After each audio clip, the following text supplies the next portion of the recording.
It's so taboo that people avoid really necessary conversations.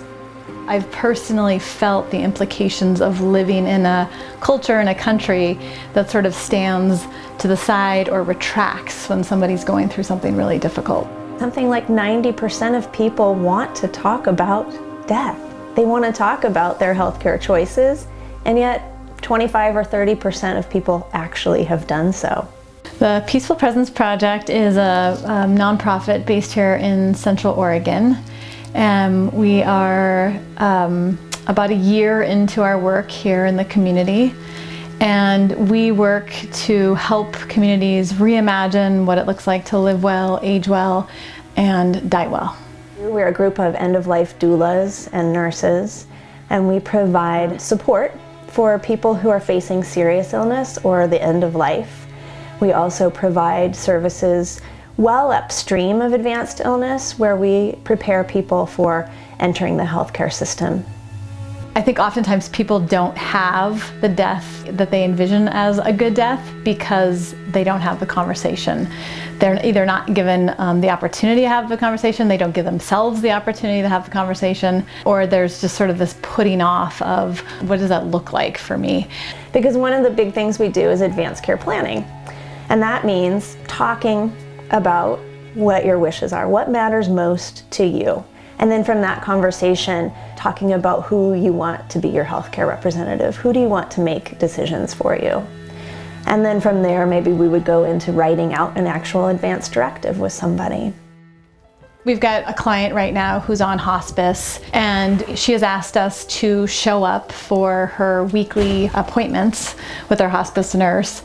And so as a doula, I sit there with her, I take notes, I can share some of the questions that I'm aware that she's been holding throughout the week.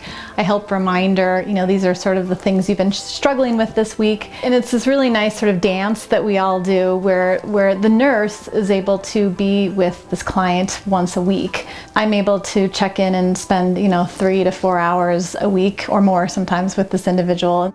The nurse can't be there all the time, and so I think they've been very appreciative that we are there in between their visits and are able to give them more information about what's been happening. It's just another person to talk to get the full picture. I think there's a comfort for them to refer to us and say, these are end-of-life doulas. They are completely skilled, they are competent, they are comfortable with the topic of dying. They know how to prepare for it.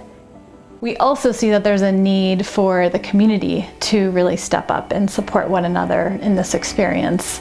We're developing community presence trainings to help people develop skill sets where they actually are able to walk into a neighbor's home, a friend's home, a family member's home and say, I am fully capable of being here with you in this very difficult space. And then from there, looking at the systems, our faith communities, our nonprofits, our healthcare systems, what are we all individually and collectively doing to step up and really support one another in that?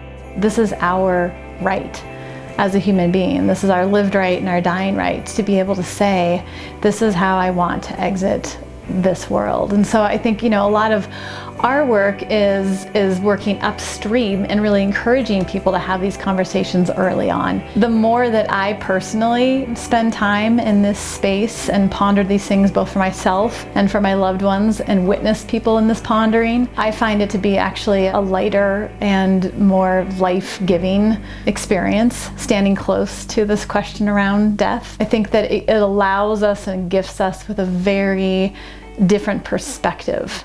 And when you work with a team of people who have the same passion and that same quality of compassion, you don't have to explain that to each other. We just all know.